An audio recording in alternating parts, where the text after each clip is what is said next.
when you do that. But we are live. We are live. Welcome, everybody. It is January 9th at 4:30 p.m. Mountain Standard Time. I'm Veronica with FWA in Wyoming. I have Yadira from Las Vegas Fence with me. And we are both super excited about this live. We're really going to push the envelope tonight and talk about two different aspects of our industry, about different ways it seems to be really controversial between pricing a job per foot or pricing it per job. And we thought this is something, an elephant in the room that definitely needs to be talked about and addressed. Not that one is right and one is wrong, but Yadira's team at Las Vegas Fence does pricing per foot. And SWI, whether if it be Wyoming or Florida, we price per job. So we're actually going to be able to have a chat and ask each other questions on certain things that we run into when we're pricing jobs and what all that looks like. Brian is hiding in the background. I'm sure with some time he'll pop in and out.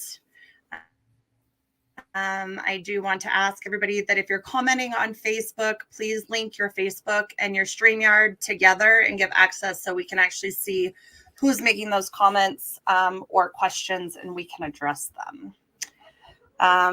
Do also, before we dig into this, want to let everybody know that the women of FWA and FWA will be at Fence Tech in Nashville. We are booth 522, so come by and see us. You'll see a bunch of the ladies floating in and out. I know Heather from Mr. Fence will be floating. The only one and only Susan K. Worley will be floating. Myself, Yadira, Melanie from Campanella Fence, she'll be floating in and out. So, and if we're not at the booth, come by and see us or stop us in the hallway because all of us are running around usually. So SWI have a booth there too?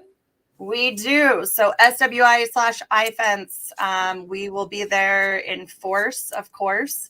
I will let everybody know that we do not have screaming chickens for 2024, but I have topped the chickens. I don't know how I'm going to top what we have this year, but I have topped the chickens. But you don't know yet. Oh, I know. I have them. We're just we're keeping things a secret and a surprise. Right. So, we're super excited. Nashville. This will be my first trip to Nashville. I'm a firm believer that we're just gonna see what happens. We're gonna wing it. It should be a good time. Yeah, definitely. So disclosure. Oh gosh, here he comes. Disclosure before we get into this, thank you, Brian. As the ticker at the bottom says, all of the numbers that we're going to be throwing out are extremely fictitious. There's nothing factual about them. They are strictly for samples and educational purposes only. So we will not be discussing any SWI pricing or any Las Vegas Fence pricing. This is strictly just for educational information. So please do not use these numbers and say, well, this is what they do and take it home and try to implement it because it will not work for you. No, it will not. Might get you some jobs. But yeah, you might regret it. You're not going to make any money. And even if we were to divulge our numbers out there, they would not work for your organization. No. Because we could be doing things, somewhere totally different. You have to know your numbers. Need to know how to get your numbers. And that is a totally different live than what we're doing tonight. Absolutely. Yes. So that is a disclosure. I just got to throw it out there. For sure. So I guess let's start with these questions because I am super curious to dig into both of you and you team up on me. Yes, I'm feeling a little ganged up on. No, there is no teaming up. No teaming up. I mean, I understand it takes two of you against me, but I'm so big and mean. And I like that. So price per foot, like this is a big thing in the industry that you constantly hear over and over and over that is a big not to. And obviously Las Vegas Fence has found great success and bids projects this way. Does it matter what type of fence you're installing if you price it that way? I think it's a big deal. I mean, we only do chain link and iron, so it's probably a whole different ballgame than bidding. And that's why when I hear people say, "Hey, we bid per section and things like that, per panel, per section, and that's how you need to do it," and I'm like, well, that doesn't apply really as much to the iron and the commercial stuff that we do, the chain link and the iron. So, even though knowing your numbers is a big deal, that's how you come up with your per foot pricing. So we may spend a lot more time coming up in the per foot pricing than individually. And maybe the time takes for me to come up with the per foot pricing for one style of fence is probably the time it takes you guys to bid 40 projects. You know what I mean? To the different variables you have to kind of factor into it. And, you got to come up with not just you don't just pull it out of the air and say, this, we're going to bid this at $30 a foot. Yeah, no. There's a lot of numbers that go behind it. I mean, standard. Yeah.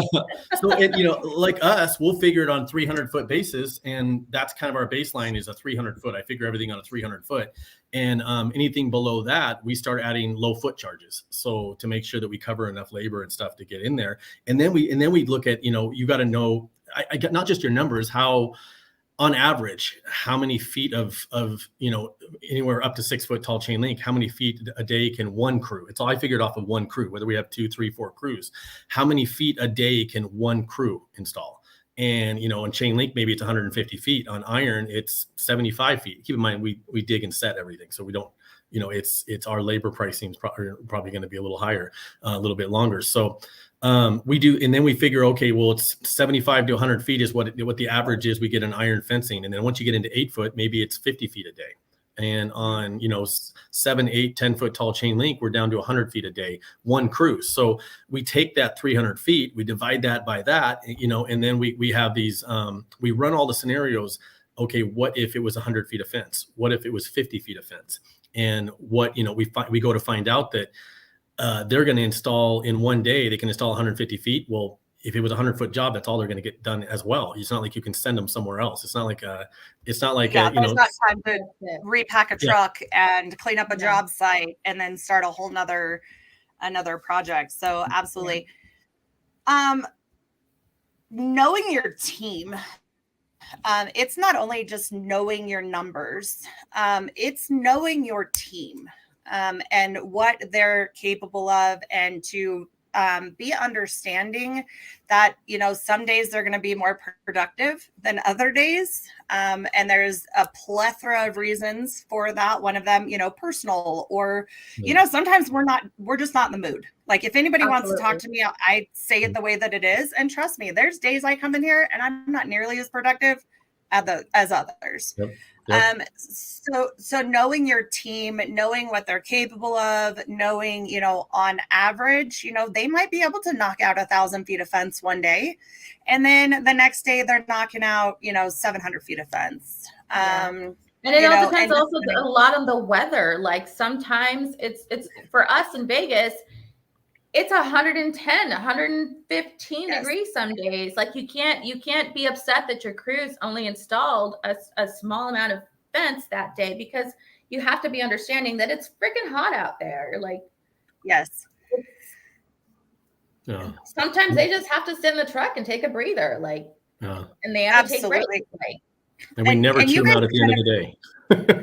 Never chew them out at the end of the day. After they've been out in 110, 115 degrees digging holes for the last 6 hours, they're not thinking right. So I tell everybody in my office, hey, I get it. You want to have a talk to them. Now's not the time. Not at the end of the day. So get them home. Somebody comes in, tired, go home. Right. Yeah. No, I'll tell you, if I get hot, I'm crabby, which is why I no longer live in Vegas. But we kind of run into the same thing just on the opposite end of the spectrum, because we deal with the cold weather. Now, I'm not saying we don't get hot. We do get triple digit days. They're not nearly as high as Las Vegas, but I mean, we do get hot in Wyoming. but we also deal with like negative 35 with wind chill. And when we start talking about the wind chill and everybody's like, oh, yeah, that's cold. You don't really understand how cold that is when you've got 40 and 50 mile an hour sustained winds. And then how productive is that when you're dealing with that kind of wind? And then what kind of material are you dealing with at that point? Absolutely. Micro mesh or mini mesh, the 1-inch chain link mesh is obviously, when it's super heavy, it's not easy to work with, it's difficult. And then you turn around and you make it into a sail. In the Wyoming wind. And I mean, it's really what happens. So it's kind of knowing your crews is part of knowing your numbers. Yes. I think a lot of times in this industry, when people say know your numbers, they think that every crew leader and every installer should be equivalent across the board. Of course, in an ideal organization, they would be. Yeah. But you have different variables and different strengths for each one of your team members. Yeah. And I use a worst case scenario. So if our best crew is doing 150 feet a day and our worst crew gets 110 a day, those are the numbers you use in your per foot pricing. And which projects, we don't bid everything per foot, but we want to be able to, we want that sales guy to be able to bid, or girl, sales guy, alien, whatever, to be able to go out and bid, 5, 6, 7 projects that day. And the only way, my sales strategy is a little different than others. I want to be the first one out there, and I want them to bid it either on the spot or almost, within a couple hours if they can. And the only way, and you have a better shot at getting, I believe that every hour, 2, 3, 4 hours that goes by, your price is going to have to go down to start competing with people. So that's your one chance to throw the number you'd like to get for the project out there and ask for the sale. But if you wait until they've gotten 3 other prices, then now you are down to, you better know your number is down to the nut and bolt, because now you're bidding on price. And I don't like to bid on price. If I'm on a project where we got to bid on price, I'd rather just throw a price real quick and get out of there, because there's 3 other people waiting for bids that are just looking for somebody to do it. So one of the questions that I have is, obviously when COVID hit and manufacturers and suppliers, I mean, we saw some rate increases overnight. And some of them we saw coming a mile away. We planned for it. You kind of, let's lock down as much material as we can, even if we have to sit on it a little bit. But do you guys ever run into, when you've got this standard and this worst case scenario, and you've got this price per foot figured out, knowing your numbers, that all of a sudden you're like, hold up, team, I know you released a number this morning, but now I need you to start doing it this way and change that number. How does your team kind of prepare for that? So that didn't really truly much affect us on the installation side. It was more so on the retail side of things, where pricing was just, like you said, it was just overnight and it was constant. So for us to take the time to do all this work on the back end of things, it was just constant. And it came up to the point where, okay, shut down retail sales until we have the time to deal with the back end of things and making sure that we are actually making money on our retail materials that we are selling. Not so much on the installation side. Right. And I think the biggest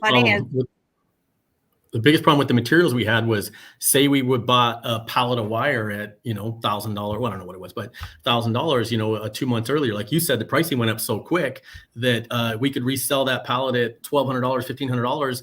But the problem is it was going to cost $2,000 to replace that pallet. So every time you sold a pallet of wire, you were losing $500 out of your bank to have the same product that, is sitting in the yard. So it, like Yadira was saying, it got really difficult to keep updating, and even our own employees didn't understand. They're like going, I don't understand. Why do we have to increase the price on the materials we had in our yard when we paid the lower price for it? I'm like, because we have to replace it. And you already paid for it.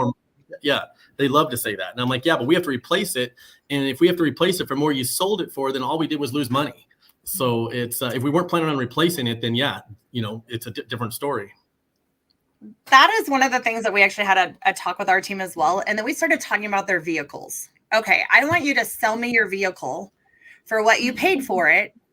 and then I want you to go buy a new one. And it was like all of a sudden like, these light bulbs. Okay, now I understand it. Well, wait a minute. I get approached all the time to sell my house. Where my house is at, it's one of the very few houses in the town that I live in that meets a certain requirement. And so there's people always calling in and asking, you should sell your house. You can make all this money. And I'm like, yeah, but then I got to pay to get into something. It's not, it doesn't add up. So, and we ran into a lot of that as well. And then we also on our retail sales and even on our install bids, we got to a point we started putting time limits on them, the same that we were getting from suppliers. Yes. So, we got, hey, this quote's only good for 24 hours. So then we're like, hey, now we didn't exactly limit it to the 24 hours. We, prepared and had marked some stuff up and, hey, we're seeing this % of an increase and, trying to plan accordingly, understanding that purchases for fencing, whether it be for a commercial or for a residential, that's a big decision. Yeah. And usually not one that a lot of people take lightly and, are like, hey, this is only good for 24 hours. And then you need to make up your mind. That also doesn't install a whole lot of trust into your company for your customers. Yes. It doesn't give them that warm and fuzzy, It clearly makes it sound like you don't know what you're doing. We were fortunate enough that a lot of our customers were very understanding when we started saying, hey, this bid is only good for 15 days or this bid is only good for 30 days. And we had to do that for our retail sales as well. Yeah. We had a lot of customers coming back like, why is this costing me, say, $1,500 when I just did a fence with you guys, 3 months ago or a year ago, and it was this much. And we're just like, it's not us, truly. It's the pricing that we're getting from our suppliers. And okay. So that brings me to the next biggest question that I have. Well, it's actually in parts. So reoccurring customers is not something that is abnormal in our industry. A lot of times people outside of the industry think that, especially when it comes to residentials, that you deal with a customer once and that's it. No. And that is not the case at all, whether if you're doing additional work at the same property or they bought a new property or they're buying their mother and their elderly father a new fence, whatever. Do you guys run into challenges where you did a price per foot job with a customer and we'll just call her Jill? You did a section of fence for Jill. And then, 6 months down the road or a year down the road, she wants the exact same fence somewhere else. And she's done the math to figure out that your price per foot is different. How do you guys tackle that? Well, we tell them we don't bid things per foot. So that's the first thing out of our mouth. And I'm like, we bid them per job. So per foot is just how we figure it up. That's not how we bid it to the customer. So bidding something per foot, how you use it for your calculations is completely different than bidding it per foot to a customer. Like we don't break anything down. We don't, maybe every once in a while if a GC, or we don't do a lot of work for general contractors, but if we did every once in a while, somebody's like, hey, we need it broken down on the billing. And we'll just do a 60-40. And we'll just pick a number, 60-40, because it's irrelevant, right? We're not going to actually go through all the work to tell them exactly what the materials and labor. We tell them we don't. So customers, we just, and since COVID, materials have doubled. At one point, they were double, right? Materials doubled. Our labor costs have went to up 45%. The guys are probably making 45% more than they were making in 2019 now. And they're less productive. So we're getting less work for more money. So that, even though the labor costs went up 45%, on the hourly rate, they're actually less productive. So it's probably even worse than that, is how it's been for the Las Vegas market anyway. So it's more than doubled, what the costs were. And we just tell them that. I mean, it's the same everywhere. It's gases went up, groceries have went up. And for the most part, customers just kind of suck it up. But it is kind of, it's hurting our market a little bit. If we don't get it in line at all, some of these material costs, I get it. Everybody wants to, make a dime on it, but it needs to level out a little bit. And what really kind of hurts our industry, even the difference between the small and some of the larger ones is sometimes you'll go and bid a project to a school district or something like that, and you'll be at a bid. I don't know if you've done any of the bid openings. I'm sure you guys have, but where you go and you'll see a bid opening, and there's two of you, and the bid is the bid's 100, and you're both at 250,000 or something, right? And then all of a sudden they open two other bids, and they're 170, 180. Yeah. You're like, how's that possible? Our material costs are 180, right? Well, it's because the materials only went up for a bunch of, a percentage of us. Some of the other people, the materials never went up for. So not to the level it went with us. It maybe went up 5-10%. For us, it went up 80 because they got away with it. So, I think because there's still people buying it. Right. Yeah. So hopefully that levels off a little bit, and we realize that, some people pay $50 a panel and some people pay $150 a panel, for something. And until we figure that out, that's going to make it tougher, but that's probably for a whole nother life. Okay. But for bidding, we don't tell the customers per foot. We tell them we don't bid it per foot, to answer your question. Okay. And I think that's super, super, super important to get that out on this live for those that are watching, is what we refer to lump sum pricing to your customers. Right. Now, please, if you want to talk about commercial bidding and breaking things down to unit price and per gate and all of that, that is a totally different animal, totally different live. But I think providing that lump sum pricing to your customers, regardless if you bid per job or per foot, it's still the same thing that the customer's seeing. That is a CYA for you, for your organization. Those are internal numbers and internal information that should not be divulged to anywhere else. Yes. So that's first and foremost. We in SWI, we have seen time and time again that it is more expensive for our organization to do a smaller job than it is for us to get out and do 1,000 feet of 6-foot chain link. It is just way more expensive price per foot. So I'm really interested that you had the, smaller linear footage pricing that you kind of add to your already pre-built pricing. Like, that's pretty interesting to me. Yes. Yeah. If you don't do it, you would lose on 50-foot jobs, 75-foot jobs. You cannot come up with an effective price that would work from a 25-foot job to a 2,500-foot job. But you can come up with one that's based off of a minimum of 300 feet. And I think that's, and that basically, and all of your labor rates and everything, they round up to the nearest day. So when we say the pricing, which I'll go over in a second on the screen, when we say the pricing per foot, we're factoring in things like, say, like I said, if it's 125 feet, it's the same labor as 150 feet. So it's obviously rounding up to that day. And here's where the tricky part gets is, depending on how many trucks you have, is how much you have to charge for that truck per day. So, I mean, you have to make a X amount of money that week to cover your overhead and your expenses. So you still need to know those numbers. And maybe your cost on that truck, if you have 3 trucks, maybe the cost is $600 a day per truck. But once you get 5 trucks, it goes down to $500 per day. Once you get 6, 7, 8 trucks, your cost on that truck might only be $400 a day. So now your cost that you have to sell that truck for went from $1,600 a day down to $1,200 a day. And then that's a big difference, when you're bidding projects.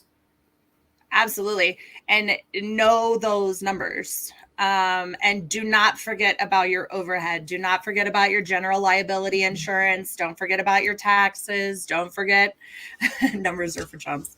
Don't. Wrong button, right? And those of us in the office, contrary to everybody's belief, I absolutely love what I do for a living. I absolutely love my Olsen family, but I do not do this for free and donate my time. Those, even my numbers and Yadira's numbers and, Brian, yours, those numbers should all be calculated back to your field. Whether if you're figuring out, a lump sum pricing or pricing per job and some, your hours and your hourly rate includes all of that. Or if you're doing it off of a percentage, I know we're going to get some flack, I'm sure some comments about don't do things off of a percentage. But there are contractors out there and people that I've had actually extensive conversations with that says, hey, I've been doing it off of a percentage. I know that I need to hit this, I'm going to say 10% because we're not talking about numbers. You know I have to hit a 10% on every job we do in order to be profitable. And this has worked. Right. There's a lot of other people that are going to say, absolutely not. Do not do it that way. This, again, go back to your numbers, know your numbers, reach out to somebody if you have questions on that. There's so many people in this industry that are willing to help, and have these back and forth conversations about what's worked and what hasn't worked. And why does this work for one organization and it doesn't work for another? Right. I think that's one of the really cool things about having these lives is that we're so open to the more information and the more knowledge, saying, hey, point A and point Z are exactly the same, but how we get there could be totally different. Yeah. And don't, I mean, I'm real careful when they're doing it. Don't give them so much information they can reverse engineer your quote. And you know, if we're not careful at the end of this thing, and the reason the per foot pricing to the customer scares me is because sometimes they'll just decide after you bought all the materials, everything, they don't want that section of fence over there, and bam, you're just gonna tell you not to do it, and you're gonna be like, well, you have to pay for it, and watch them, they just won't pay you. And what are you gonna do? You're gonna sue somebody? You can, I'm sure, but you know, it's the cost of suing them is gonna outweigh what you're probably gonna get, the time and effort and stuff to do it, if you got lucky. And then you still got repo a fence, right? Something that you didn't do. Exactly. That is against the law. Yeah. And good luck suing a homeowner for a fence you didn't install. You know, right? You didn't even install. So I'm careful about letting them reverse engineer, and I stick to my guns on while I may use per foot pricing to bid the projects, it's a lump sum price, because the per foot price won't work out. I mean, it just won't, because there's a lot of variables that go in, and I'll show you, because that per foot price is a price, and then you have to add for terminals, add for end posts, corner posts, gates, digging conditions. There's a lot of variables. It starts with a base per foot price, and then you start adding. You start adding for asphalt. You start adding for, if it's got slats or screen, you may make it heavy. So then you have a heavy price, which now upgrades the rail and upgrades the posts to a structural weight, or but you have to factor in enough to compensate for that. Okay, hold on. So what you're really saying is that even though you have a price per foot prefigured, you're ultimately bidding per job. Correct. But you're just starting, because each job you can our base price starts at a certain price per foot, and then you're adding to it. Like he said, you're adding for heavyweight, you're adding for terminals, you're adding for digging conditions, even digging conditions out here. Like, it's just a base price per foot.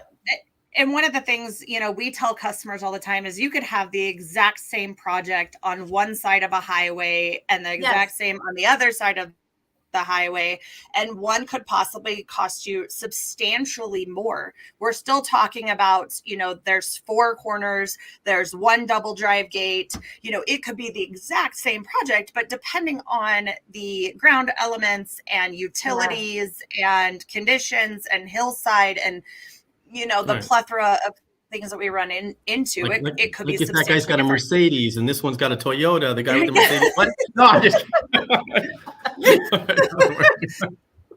But so in a way, we're really doing things the same way, and the reason I say that is because when we start talking about knowing your numbers and price per foot, I can tell you how many feet of fence our guys can install, a single crew, a crew of 2 or a crew of 4. I know how many hours they can do that.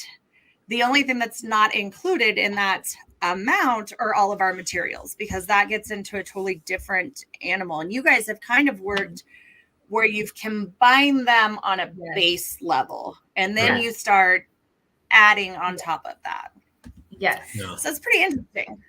Because a lot of people, and myself included, when you hear of a contractor bidding per price, per foot, you're thinking that they've just got some notebook that they get out every single week, and it says, oh, by the way, here's your price per foot for 6-foot chain link. Here's your price per week for 8-foot chain link, or here's your price this week. Kind of similar to the price sheets that the dealership guys carry around.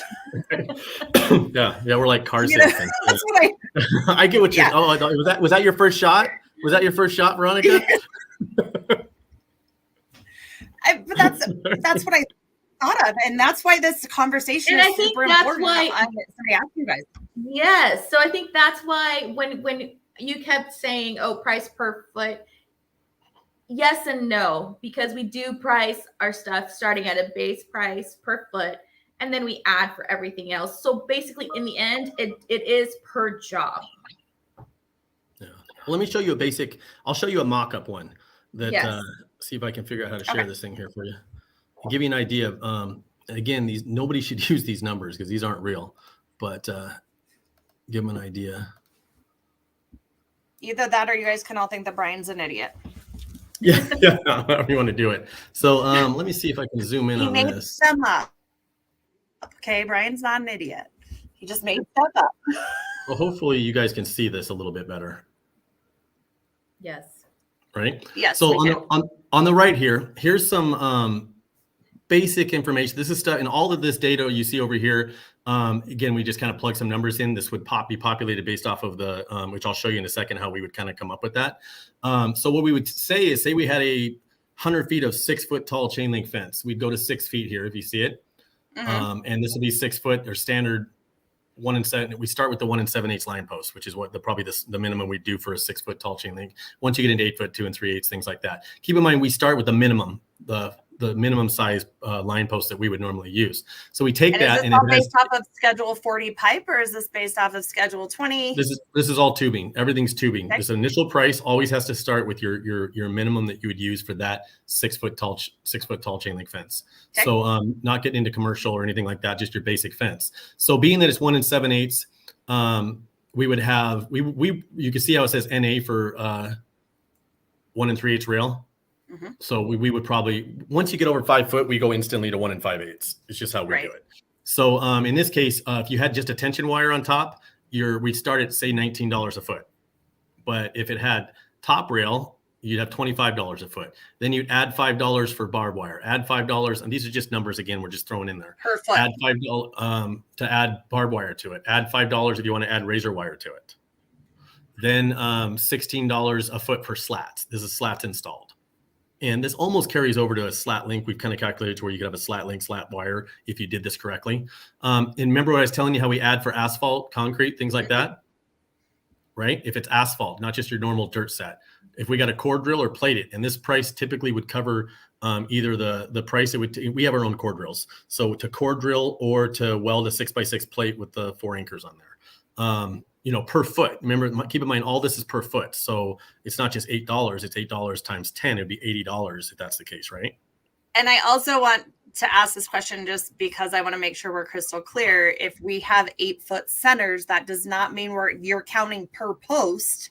You're actually saying this is per foot, regardless if there are posts there or not. Okay. Everything's per foot. And we always calculate in the gates as well, and then we add the gates separate. That just gives us the extra labor you're going to end up in the gates. So gates are always, we add everything up and include the gates into our footage, whatever it is. We don't separate it out. And then remember, I was telling you, if you do want to do slats, we're going to throw heavy posts in. And $8 a foot's going to add that difference to take these 1 7/8 to structural weight or whatever we're going to be doing from there. And it gives you enough room to where you could go 2 3/8. You could do whatever you want almost by the time you're done with that, within reason. So over here, on an Excel sheet, and this is all done from 8 foot. So say we do a base price, we made it even easier. So say you start with that base price. Well, this is just for our kind of a cheat sheet, and sometimes a salesperson might carry just this page over here, right? Just this one, not the rest of it over here. So then say we come over here and we got that $25 a foot, that number we made up. So we'll go 25, and then say it's plated. We're going to add the $8 for the plates, and it's plated in a warehouse, right? That's all. We're going to call it like that. So, and then right over here, we know we already have the drawing in front of us. We measured it up. It's 125 feet, right? So it's spitting out our numbers for us based off of the formulas that we have in the back. And I'll show you where we get for our labor formulas that we have calculated in. So it's going to spit out a number. And again, you'd have to update these to whatever. This is, I think, an older one or something. But, and then terminal posts, if you look up here, it says 4, 5, and 6, $190 per terminal. We don't care if it's an end or a corner at this point because these are typically smaller jobs. Now, if you're getting a huge job, you're probably going to get a little bit more detail. But if you're just trying to bid 7 jobs that day, you're gonna throw this out here. Say it's got 4 terminals, you're gonna add 4 of them in there, and the price. You're gonna put in $190. I don't do this every day anymore. So you're gonna put 4 of them in here and see how that's gonna automatically start adding that. And then the gates, we have a gate sheet real quick cheat sheet on a great gate sheet. And say this gate's gonna be $245, right? And you got one of those.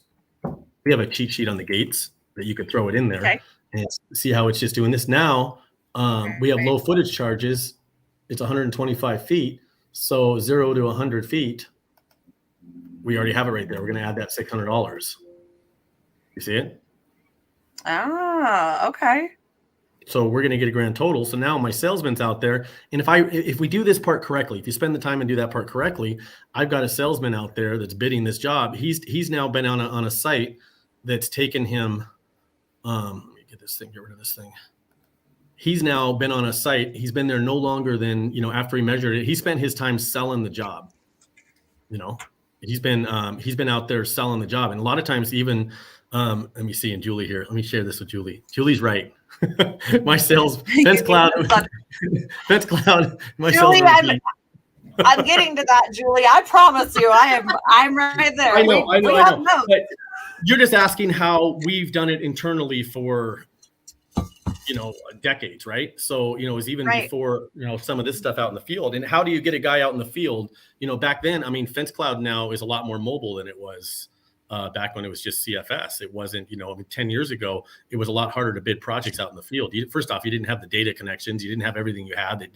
We didn't even have the ability, even if Fence Cloud existed 15 years ago, right? So we had So, but in any case, that's, now you've got a salesman out there and you could schedule these sales calls an hour apart opposed to, him sitting out there taking forever, because I have other ways to do it where we could sit there and calculate the job, material, labor, go through each item, nut and bolt, and calculate it out. And then if you get a salesman that's not as savvy as it's doing it as long, he might make some mistakes. This also, every once in a while, you're going to get one where it just didn't work out. But, obviously your job, you're looking at multiple projects. You're always going to have projects where you just broke even, and you're going to have the ones where, this thing calculated 3 days and it only took 2. Right? Because it went so smooth. Okay. So here's my next $1 million question is, do you guys do per job costing? Do you break down the job costing? Not if a job was profitable or if you lost money on a job.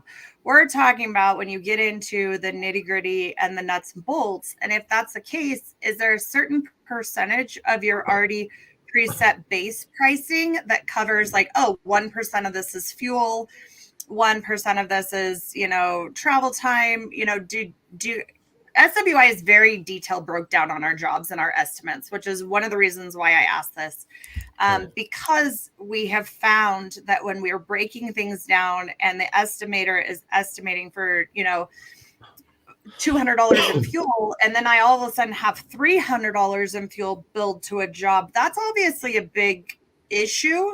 And it then breaks down of, is that a crew issue or was it an estimating issue?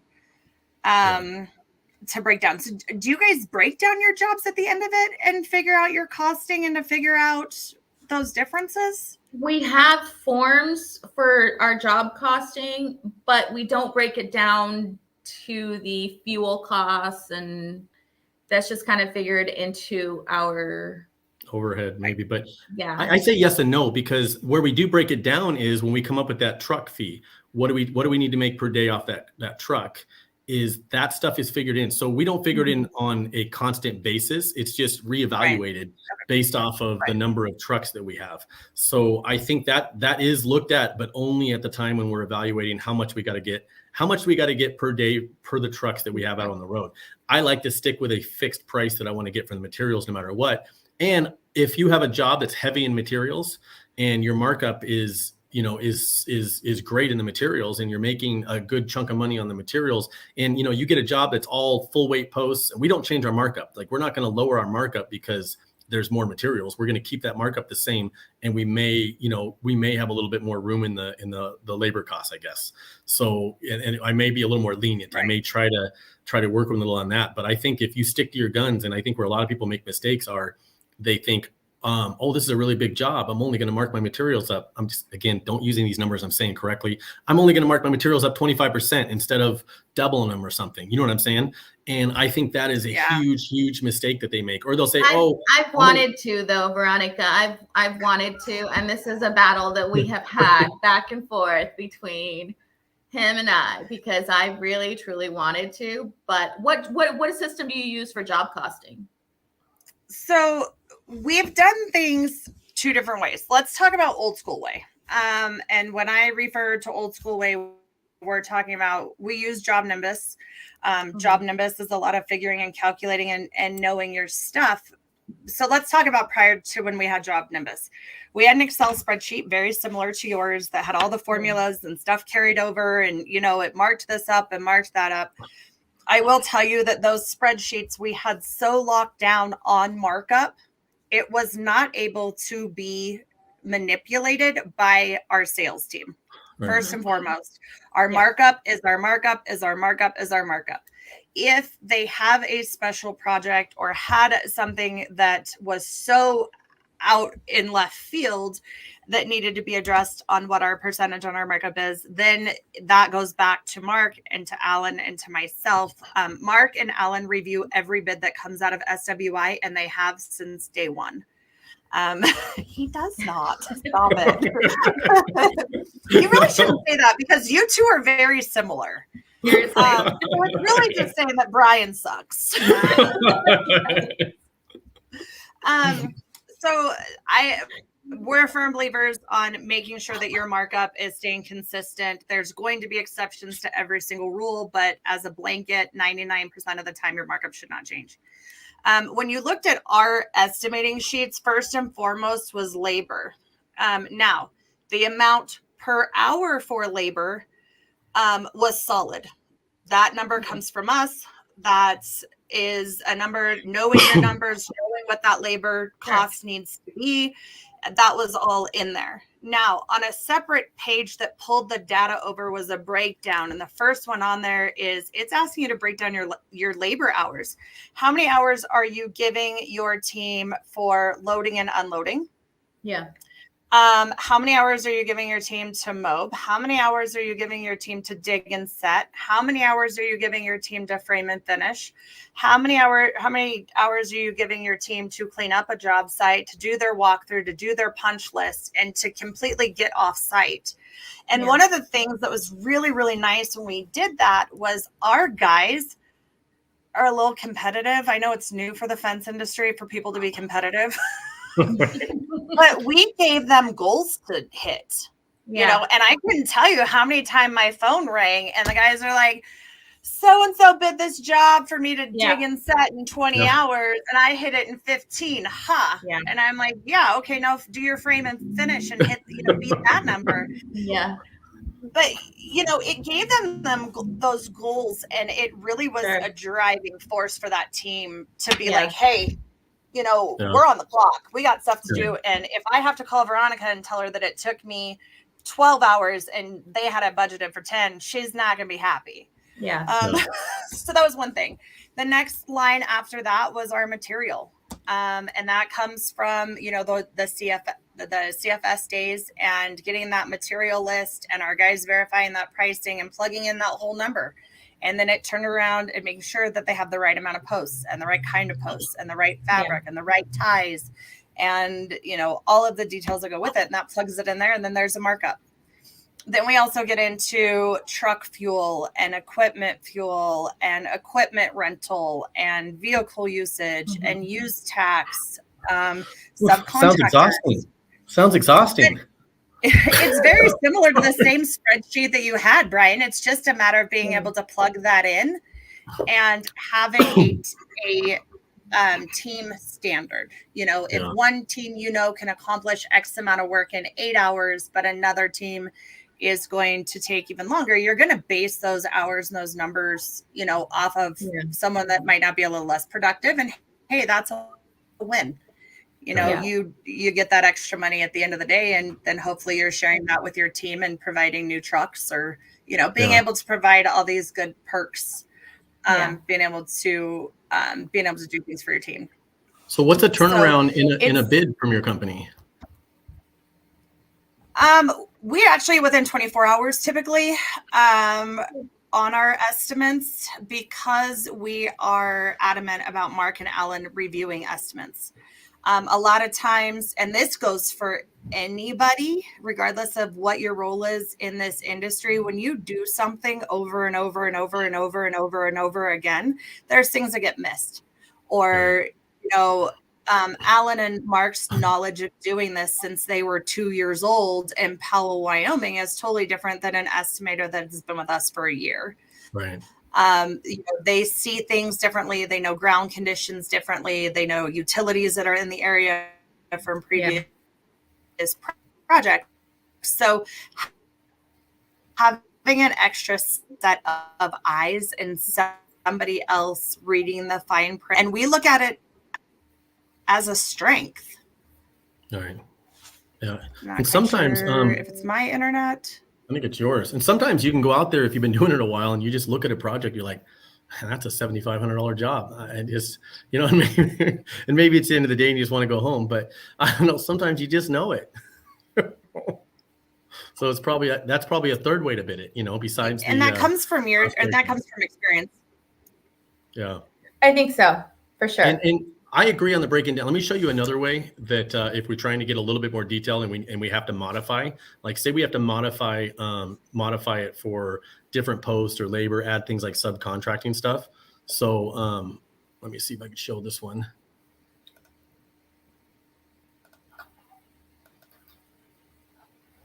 Let me try to blow this up again.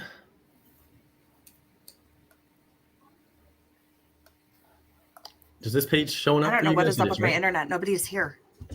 So yeah, it's showing up. We have another way to do it. So say again, these pricing's just not this isn't.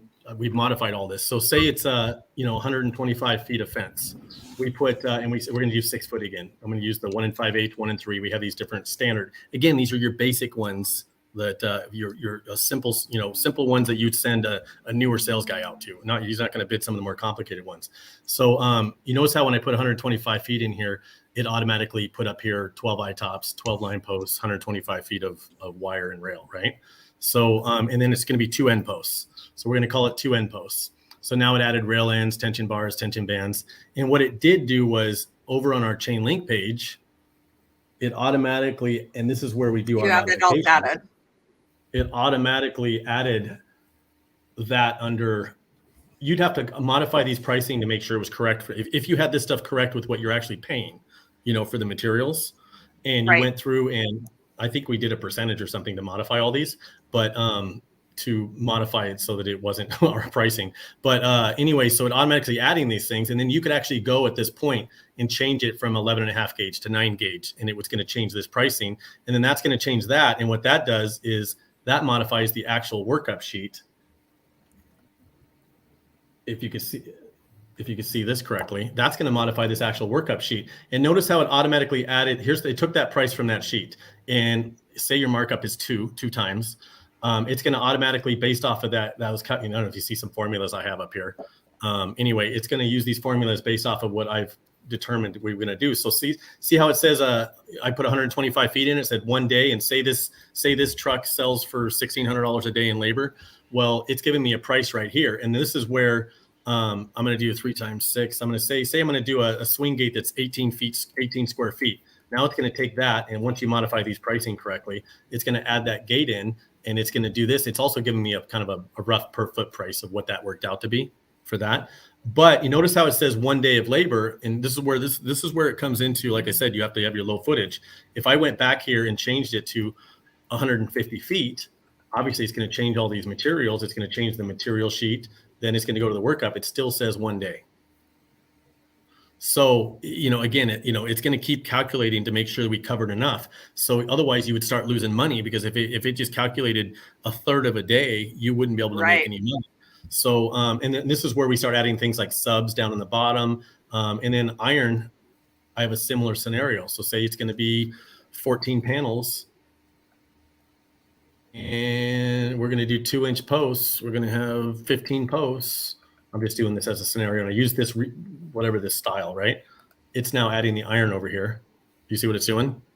Yeah. And in this case, I'm gonna calculate labor a little differently on that one. But this is all different ways to where it is per foot, but using, and again, Julie's probably got this stuff probably all automated a little bit better, but this stuff, this stuff I've been creating, it's stuff that I was using back before any of that stuff kind of existed. So it's a good way to kind of double check your sales staff that's not as knowledgeable as we are. And I think that if you don't talk about per foot at all, and you just talk about lump sum pricing or this stuff, you don't talk about per section and per foot pricing, your salespeople out there won't be able to judge whether they're even close, because they could have missed something. And then this thing came back at $15 a foot. And to you or I, we'd be like, that doesn't make any sense. This should be at least $40, $50 a foot.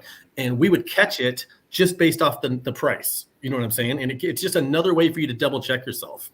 So there's a standard, I guess, on an average that we talk about, and we tell our estimators, and we have, newer estimators join us, or they're bidding a type of material that they've never worked with before, we should range between this price and this price. So that actually brings me to Julie, as well as I am going to mention it, my salesman tool. Because when we start talking about this, the My Salesman tool that so many of us use and so many of us have on our website is actually, when you're looking at the back side of it and you're plugging stuff in, you're actually putting in that price per foot, and giving it a standard. And of course, we all have the disclaimers at the end of it, and we're like, hey, this doesn't remove any disposal, this doesn't have removal. If you have a power line that's running and a gas line that's running right down the center of your fence line, the tool doesn't know that, right? And there's all of that, but it does go back to that. And Julie's team and the Fence Cloud team, the entire Fence Cloud team, had gone through so much extensive training and reached out to so many contractors and dug into so many different things on how they were able to make their tools and their website make it where it is an instant bid. You can get online and you can go through and select all your stuff and have it, and it'll populate that out. But again, that really comes back to the basics of knowing your numbers, knowing what to set that standard at in the system, and to be able to put that in, because obviously Fence Cloud does not roll out a software for you to use that has the same pricing for Las Vegas Fence as the same pricing for SWI. And I think that's a big thing that you've heard us say over and over on this live, is that it really doesn't matter how we start this base or how we're adding to it. It really comes down to the numbers. And as long as you're making sure that you are covering, get them done. As long as you're covering all of the details, you're not doing a standard, hey, 6 foot chain link is 6 foot chain link is 6 foot chain link. Doesn't matter if there's razor wire, doesn't matter if there's 35 gates in this fence line. And knowing that if you're bidding that way, the chances of you being successful and it being profitable are probably pretty slim. Yeah, exactly. We do run into smaller contractors that are in the areas of Wyoming that are just like, well, I don't understand, why you bid this project at X amount and I can do it at this amount. Overhead, material, travel, there's a million different things, and they're kind of shortchanging themselves. We want the contractors that are purchasing materials from us to be successful, because they are purchasing materials from us as well, and it's a win-win. And so it's kind of like, hey, let's talk about this. Exactly. Yeah. And we run into it, and I'm sure you guys do in Las Vegas, maybe not as much, as customers shopping around and getting, 2 or 3 estimates, and them wanting to know, why is SWI X amount of dollars higher than Joe Schmo down the street? My first one is, I'm sure the size difference. How did you hear about Joe Schmo down the street versus how did you hear about SWI?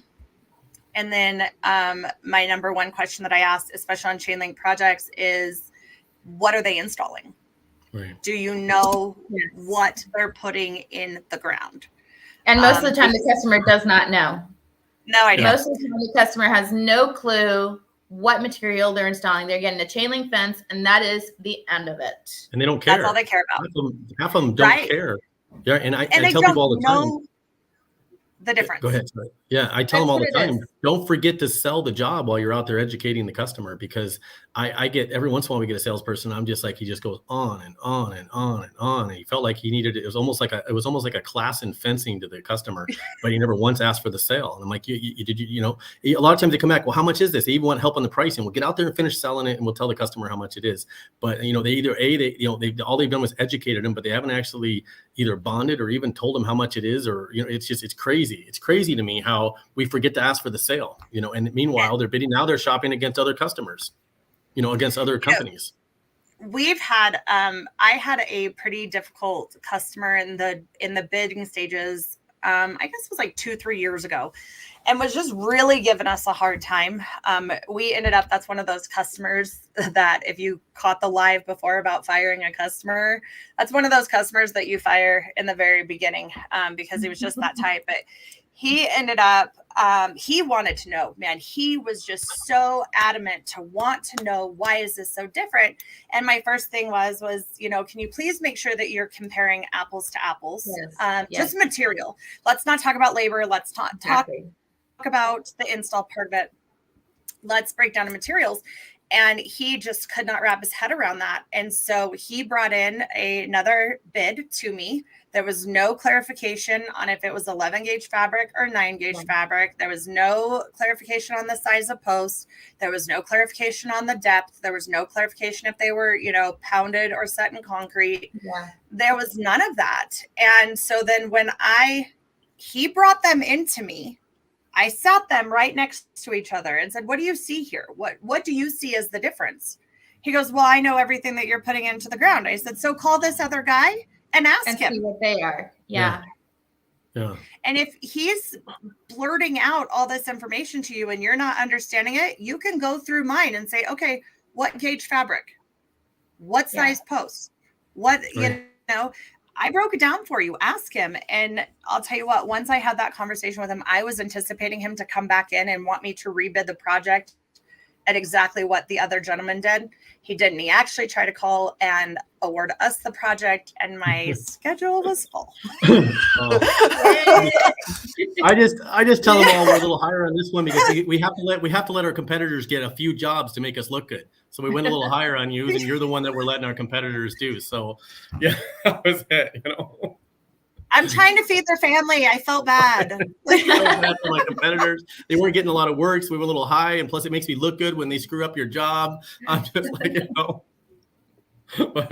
But yeah, so I think I like what you said earlier about how my salesman was per foot too, because I love it when somebody that has my salesman on their website tells me that I'm wrong for bidding per foot and you can't come up with per foot price. And I always ask him, well, don't you use my salesman? I'm like, yeah, well then you bid per foot sometimes too. You use it. You know how to come up with these numbers. You can come up with a generic number that gives you a baseline, and you should teach your salesman what the minimum amount you want per foot is, and it should be a little higher than you actually want, but they should know this. They should learn this, because if they are out there and every once in a while you have to double check yourself really quick and you have to make a quick decision or something, you want to know, you should have these numbers. You should know them. And the reason us older guys or whatever you want to say can go out and say that job is around this amount of money. You said it. You said you older guys. I did not. It's because we bid so many projects that we know when somebody comes to us and says, hey, I sold this. And Yadira is good at that. She gets contracts turned into her. And she didn't even run the numbers. And she's just like, Brian, you need to take a look at this one. This doesn't look right. And she just knows it doesn't look right. The problem is we're turning our salespeople into order takers. And they don't, you know, to them, it's just an order number, and they're not learning anything. They're not doing enough of them. They're not running this. They're not bidding these enough different ways to understand how to calculate something really quick. You have to use a combination of material, your labor cost, your idea of material cost, idea of labor cost, along with your idea of what the per foot costs. All this gets factored and runs through your brain when you're processing how much to bid a job at, and what does the average job like that usually go for? You know, do warehouse projects usually sell for a little bit more? You could take that same fence and put it in a warehouse as a handrail, and now all of a sudden it's $100 a foot. and it sells for $30 a foot on, you have projects like that. Yeah, that's right, so people have to learn that stuff. One of the things that is really beneficial within SWI is our estimators or our project managers. Obviously, there's those of us that are helping, with scheduling, and I'm verifying things and change orders and another set of eyes, and Ellen's got boots on the ground, and Mark's super involved. But when you start having your estimating team out there one-on-one with your crews, walking them through it, that education, although it costs a lot of money, is priceless when it comes down to it. So I'm not quite sure who that is, but thank you. I know. We need more of that. Hey, real quick, let's go back to this guy or girl. I don't know. Just says, I don't know how to fix that, Veronica. I think you said they can go and register their. They have to link, StreamYard and Facebook together. You have to give StreamYard access to your Facebook username. Okay. Okay. So anyway, he had a similar what we were saying. He had a conversation with a contractor that told them they lost the chain link job to another, kind of what you were saying, another contractor on a city job, but the other contractor didn't even bid it per spec. But the city doesn't know the difference. And not only do not know the difference, he may not, they don't care half the time. They're just, nobody's even going to look at it all. And the average, and sometimes we make it more complicated than we have to make it ourselves. And we think that everybody cares about every little detail of it. So I think, I think that's here's a great example of that. That happens every day. Every day. We bid a storage project a few years ago. Of course, we built it to commercial specs. What is commercial standard? What do we feel comfortable? What would we want on our property? Right. We bid it to that. There was another contractor that came in and built it on residential ideas. I don't even want to say specs because it was so far off.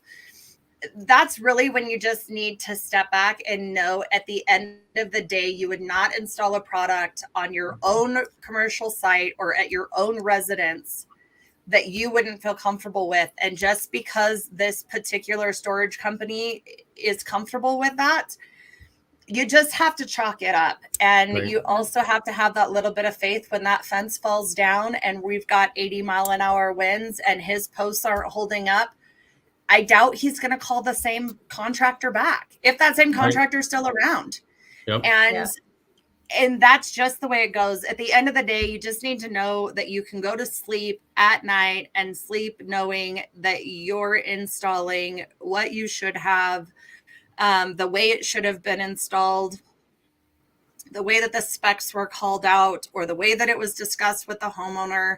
And know at the end of the day that you're really out there trying to provide a service and a product at the best that you possibly can. Not everybody's going to have that same standard and have that same thought. And that's okay. You can't get upset. That's okay. That's just, you can't get upset over it. You can't get upset over it. Exactly. No. We all understand.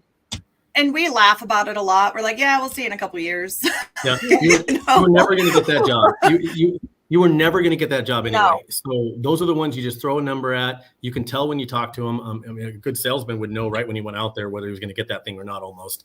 And you just move on. And who cares if this guy's fence falls over? I don't know why we care so much about other people's fences falling over. As long as it ain't one of mine, I could care less. So, and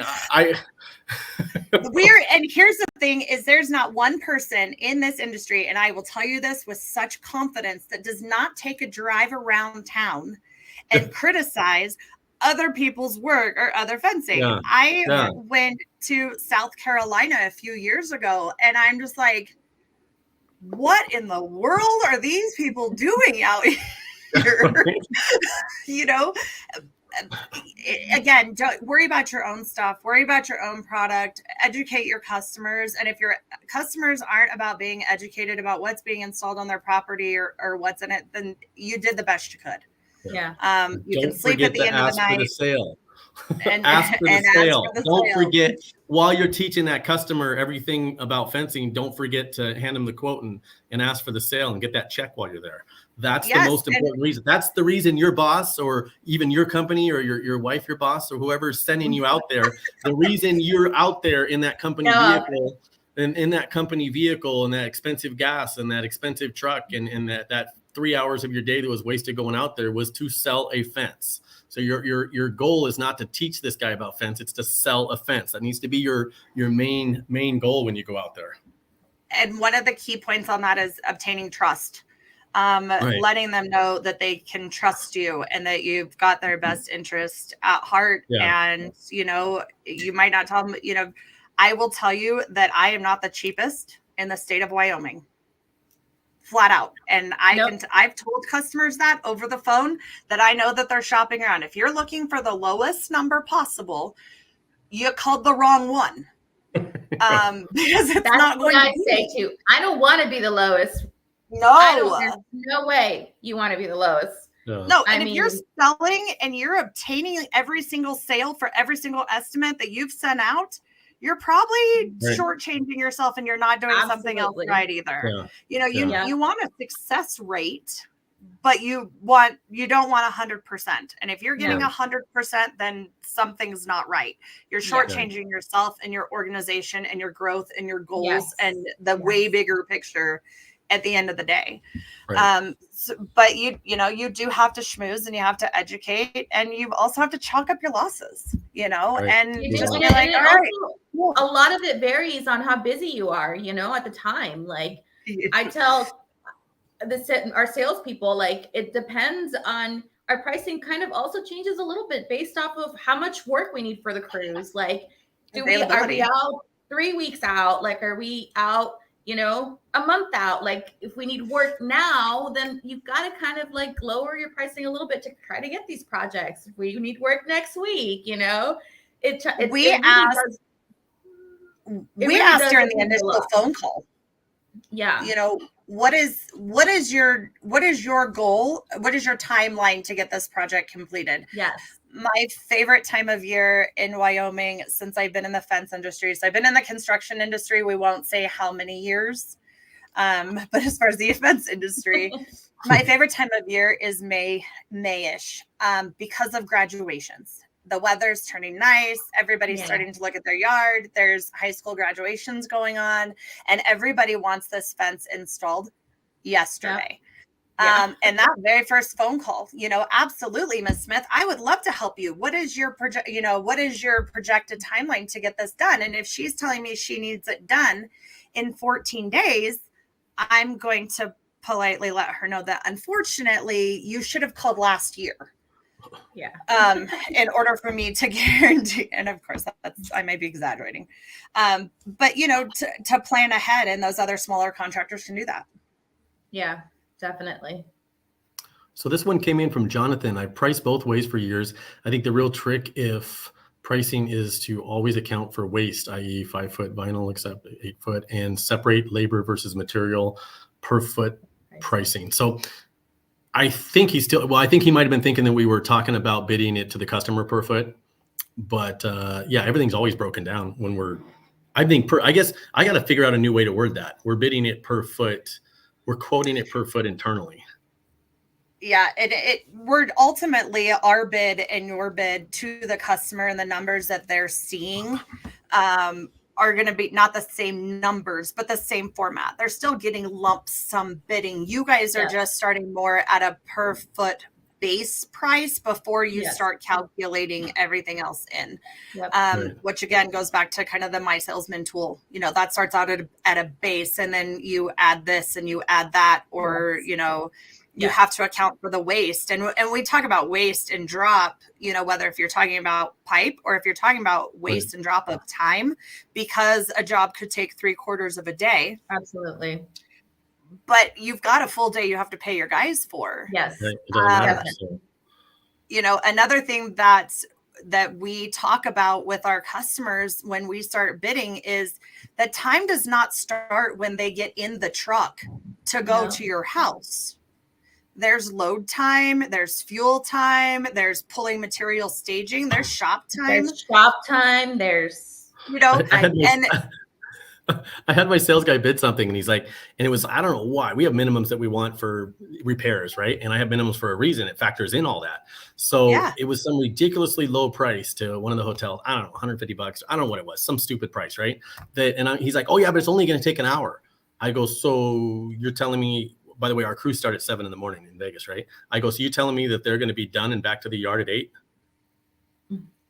He's like, well, no, you said it's only going to take an hour, and that's how you fit it. It was an hour of a truck. So you're telling me that they're gonna punch in, they're going to load their truck, drive to the job, repair it, and then load their truck back up to come back and be back in our yard at 8 a.m.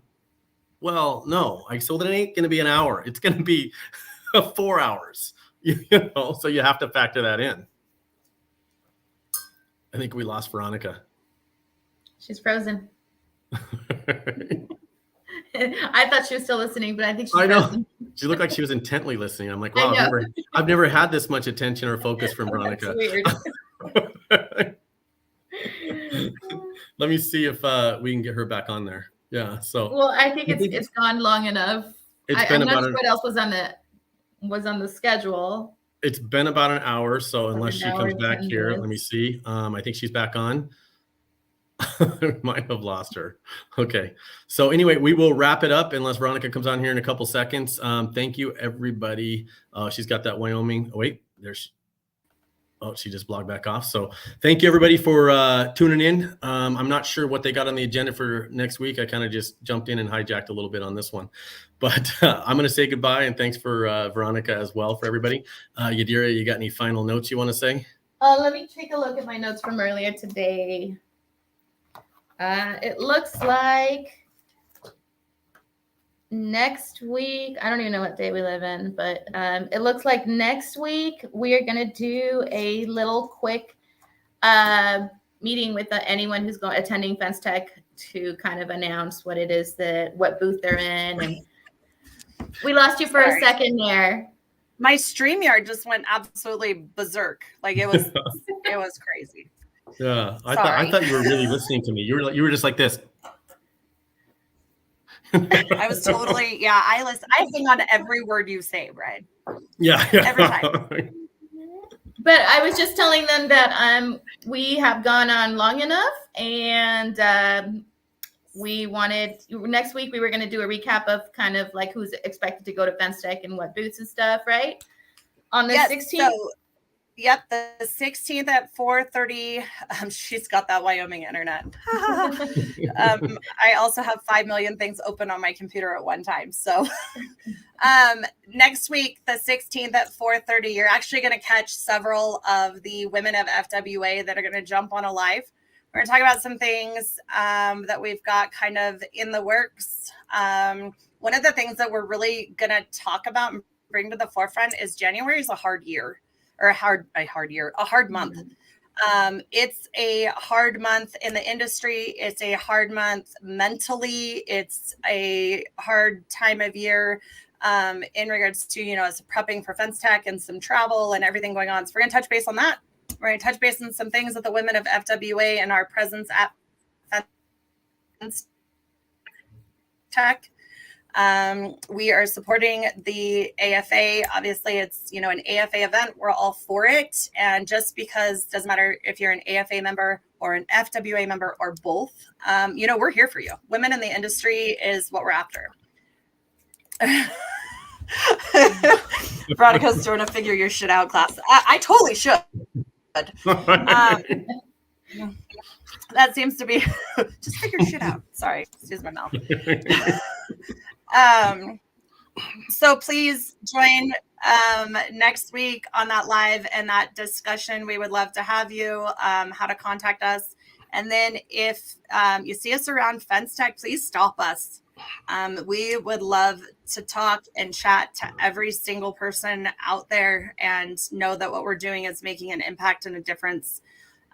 Doing these kind of events. I do want to say thank you to Yadira and Brian for jumping on this with me and getting this information out there and being a little bit transparent on the way you guys do things to help other contractors. That's really at the end of the day what it's all about. Right. Yeah. And stop by the booth and let everybody know again. Stop by there's going to be a lot of women of FWA presence at this booth. So there's going to be we set a bunch of stuff down there. Even though I know I'm going to be at World of Concrete.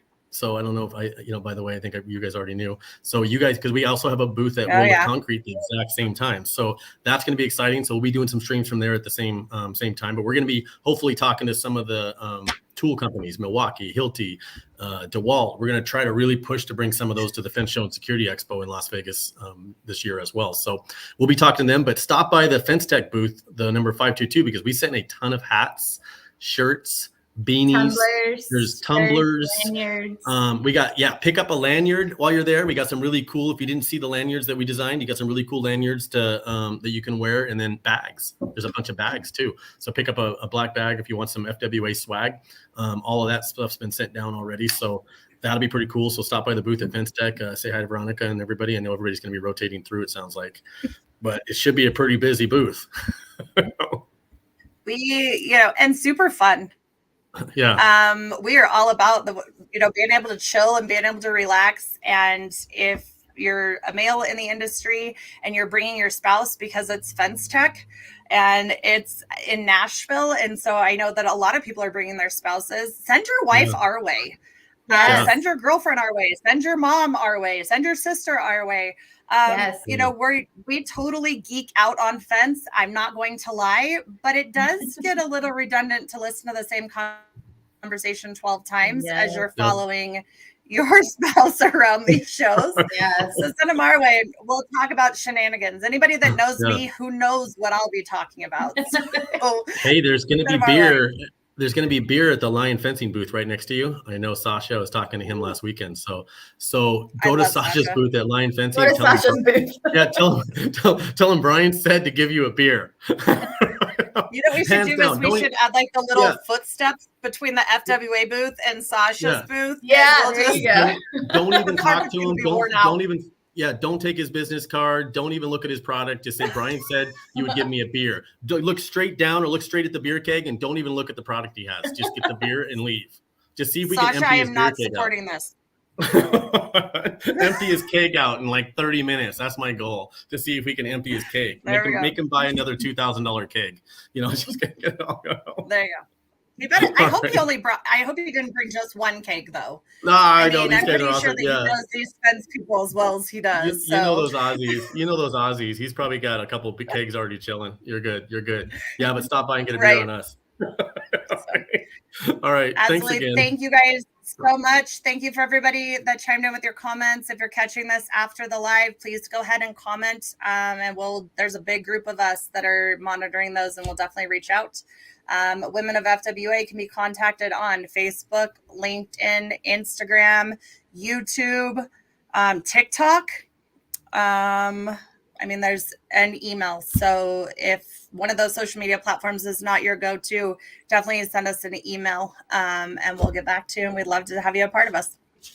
Awesome. All right. We'll talk to you later. Thanks for having us. All right. Thanks, guys. Have a good night. Good night.